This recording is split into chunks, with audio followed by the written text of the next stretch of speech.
Imagine you wake up tomorrow morning. You make your coffee. You sit down. You open your phone. And the first headline you see says this: the world is now $315 trillion in debt. $315 trillion. You stare at it. You read it again. 315 trillion dollars. That number is so big it stops making sense inside your brain. It just becomes noise. But then a question creeps in. A very simple question. Who does the world owe that money to? Like, is there some alien civilization out there holding a giant invoice? Is there a guy on the moon tapping his foot, waiting? If the entire world is in debt, who is the lender? And why is nobody running around screaming? That question right there, that tiny little question, is the door to understanding one of the most powerful and misunderstood systems ever created by human beings. And today, we are going to walk through that door. But we are not going to use charts. We are not going to use textbooks. We are going to use a story. A very simple story. About a village. And a man named Gerald. Our story begins in a small, peaceful village called Millhaven. Millhaven has about 200 people. There is a baker named Rosa. A carpenter named Tom. A farmer named Hector. A doctor named Aisha. They all work. They all trade. They all eat. Life is simple and mostly fine. But there is one small, annoying problem in Millhaven. Timing. Rosa the baker needs flour on Monday. But she doesn't get paid until Friday. Tom the carpenter needs wood in January. But his customers pay him in March. Hector the farmer needs seeds in spring. But his harvest doesn't come until autumn. Everyone needs things now. But the money arrives later. This gap, this tiny, frustrating gap between needing something and having the money for it, this gap changes everything. Because one day, Rosa walks up to Hector and says something simple. She says, "Hector, give me flour today. I will pay you back on Friday. And I will give you a little extra for the trouble." Hector thinks about it. He has the flour. He doesn't need it right now. And getting a little extra on Friday sounds pretty good. He agrees. And just like that, in a tiny village, between a baker and a farmer, debt was born. Not complicated. Not evil. Not scary. Just a promise. Help me now. I'll pay you back later. With a little extra. That is all debt is. At its very core. That is the whole thing. Now, Millhaven grows. More people. More trades. More timing problems. And that is when Gerald shows up. Gerald is smart. Gerald is observant. And Gerald has noticed something very interesting. He has noticed that half the village has spare money sitting at home doing nothing. And the other half desperately needs money right now. So Gerald has an idea. He opens a building in the center of the village. He puts a sign above the door. It says, Gerald's Bank. He walks around town and says to everyone with spare money, "Give me your coins.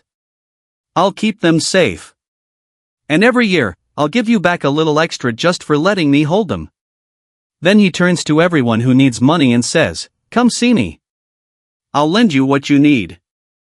You pay me back over time, plus a little extra." The village thinks this is magic.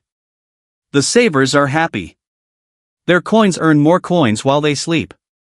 The borrowers are happy. They get the money they need right now. And Gerald? Gerald takes a small cut from both sides. Everyone wins. The economy moves faster. People build more. Make more. Do more. Gerald's bank is a hit. But then Gerald notices something even more interesting. He has 100 gold coins in his vault. On any given day, maybe 10 people come to take their coins out. That means 90 coins just sit there, doing nothing, every single day. So Gerald starts doing something quietly clever. When Hector the farmer comes in and says he needs 80 coins to buy a new field, Gerald lends him 80 coins from the vault. Hector buys the field. The seller deposits those 80 coins back in Gerald's bank. Now Gerald's books show 180 coins. But there are only 100 real coins in the vault. He has created money out of nothing but trust. This is the trick. This is the engine. This is the heartbeat of the entire financial world. Gerald's bank works perfectly as long as everyone doesn't try to take their coins out at the same time. The whole system runs on one thing. And one thing only. Trust. Years pass. Millhaven is now a kingdom. And the king has a very familiar problem. He needs money. Now. He needs to build a wall to protect the kingdom. He needs to pay his army. He needs to fix the roads so merchants can travel. But tax season is 3 months away. And enemies don't wait for tax season. So the king walks into Gerald's great-great-grandson's bank. Because Gerald's family has been running this bank for generations now. And the king says, "I need money. Today." The banker looks at the king. The king is not going anywhere. He controls the whole kingdom. He has courts. He has an army. He is the most stable borrower in the entire land. So the banker says yes. But instead of just writing a note, the king does something clever.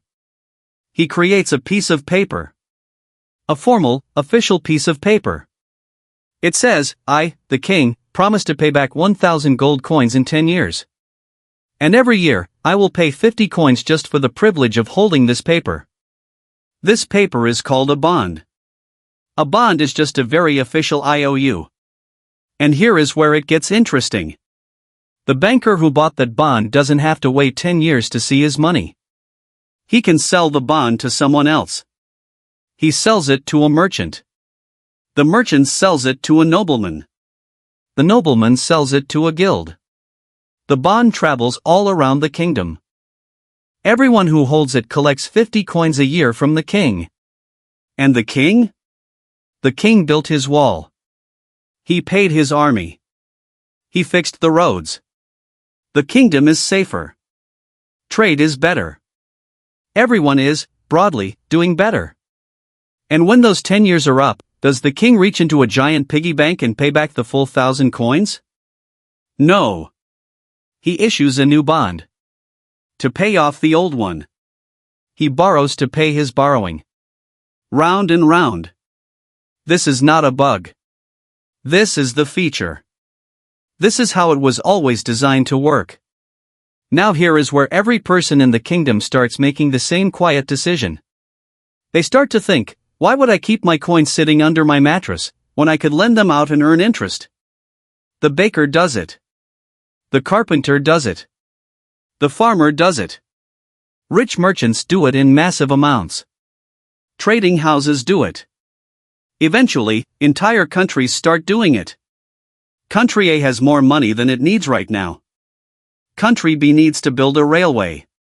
Country A buys Country B's bonds. Country B builds the railway. The railway grows Country B's economy. Country B pays Country A back, with interest. Both countries win.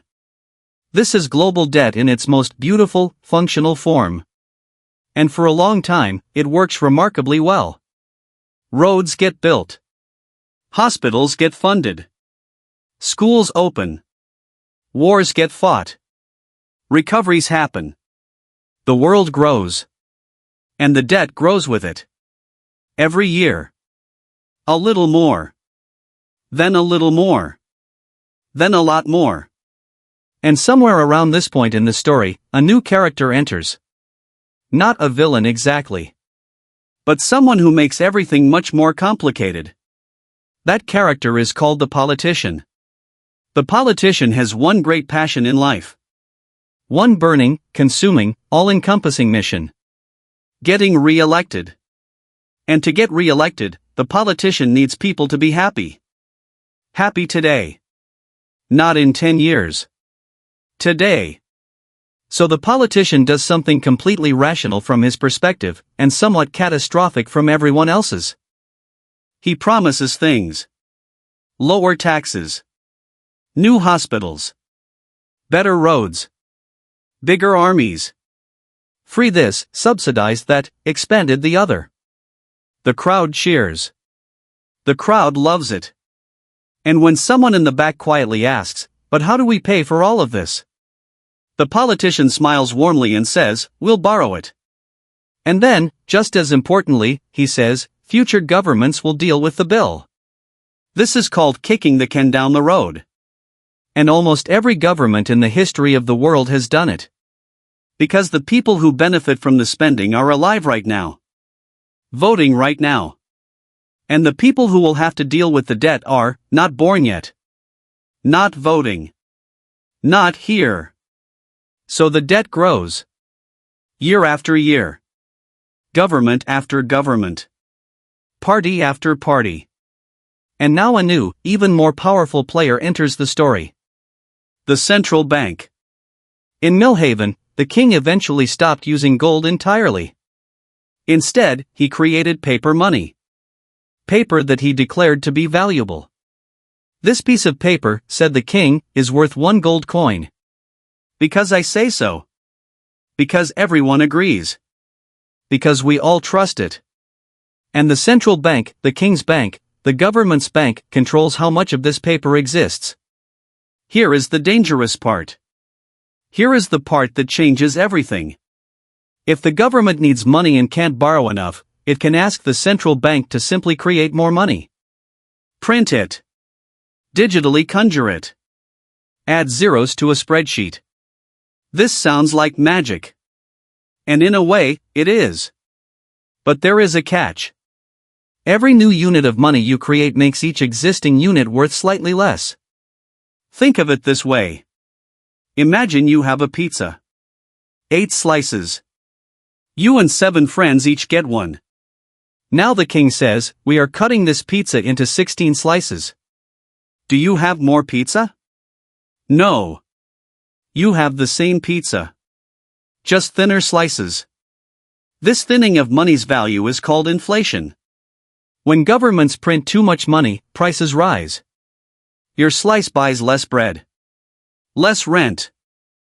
Less of anything. The debt, in dollar terms, stays the same. But the dollars themselves are worth less. In a quiet, invisible way, the government has partially paid its debt, by making everyone's savings slightly smaller. This happens slowly. Usually. Almost imperceptibly. And most people never notice. Until it goes too fast. And this is where the story reaches its most dangerous phase. Because once countries realize they can borrow endlessly, once politicians realize that debt has no immediate consequences, once central banks start printing freely, everyone gets overconfident. Debt stops feeling like danger. It starts feeling like oxygen. Normal. Essential. Harmless. A small country borrows to build a road. Fine. A medium country borrows to fund a war. Okay, manageable. A large country borrows to pay for everything: hospitals, weapons, tax cuts, stimulus, bailouts, for 30 years in a row. Now it's getting a little shaky. And through the 1990s and 2000s, this is exactly what happens globally. Debt piles on debt. Bond on bond. Promise on promise. Countries borrow from each other. Banks lend money they don't have. Investors buy bonds they don't fully understand. Pension funds, insurance companies, ordinary people through their retirement accounts, everyone is inside the machine now. Everyone is a lender. Everyone is a borrower. The lines are completely blurred. And the machine just keeps humming. Until one day, in one small corner of the system, something cracks. That crack arrived, most visibly, in 2008. It started with houses. Ordinary American houses. Banks had been lending mortgage money to people who, honestly, probably shouldn't have qualified for mortgages. Then they packaged those mortgages into bonds and sold them to investors around the world. Investors in Germany, Japan, the UK, they all bought these bonds. Because the bonds were labeled safe. Because everyone trusted the system. And then people started missing their mortgage payments. Quietly at first. Then louder. Then everywhere. The bonds backed by those mortgages started losing value. Banks that had bought billions of dollars of those bonds suddenly realized they might be worthless. And then, here is the moment that changes everything. A bank called Lehman Brothers looked at its books. And what it saw was terrifying. It had borrowed enormous amounts of money to buy assets that were now collapsing in value. It could not pay its debts. On September 15, 2008, Lehman Brothers failed. And the entire global financial system held its breath. Because Lehman wasn't just connected to a few people. It was connected to everyone. Every major bank. Every pension fund. Every country. When Lehman fell, fear traveled through the global financial system at the speed of electricity. Banks stopped lending to each other. Overnight. Because nobody knew who else was hiding catastrophic losses. If your neighbor might be bankrupt, you stop lending him your lawnmower. Even if he's been fine for 20 years. Credit, the lifeblood of the modern economy, froze. Businesses couldn't get loans. Couldn't make payroll. Couldn't survive. Car companies collapsed. Insurance giants required emergency bailouts. Stock markets fell 40%. 50%. Ordinary people watched their retirement savings get cut in half. Millions of people lost jobs who had done absolutely nothing wrong. They didn't speculate. They didn't gamble. They just showed up to work every day. But the machine they depended on had cracked. And they felt it first. Governments responded the only way they knew how. They borrowed more. America passed a $700 billion bailout. Then a nearly $800 billion stimulus. Other countries did the same. The debt that caused the problem was answered with more debt. And here is the mind-bending part. It worked. Not perfectly. Not painlessly. But the global economy did not collapse entirely. The machine got repaired. Slowly, expensively, controversially, but repaired. Because the alternative was worse. This is the paradox at the heart of global debt. You cannot simply stop. You cannot suddenly pay it all back. The machine requires momentum. The moment it stops, the damage is catastrophic. So you keep it moving. You manage it. You try to grow your economy faster than your debt grows. And some countries do this brilliantly. And some fail terribly. Greece failed terribly. By 2010, Greece had borrowed so much relative to the size of its economy that investors started panicking. They demanded higher and higher interest rates to keep lending to Greece. Which made Greece's debt even more expensive. Which made investors even more nervous. Which pushed rates even higher. A death spiral. Greece could not pay.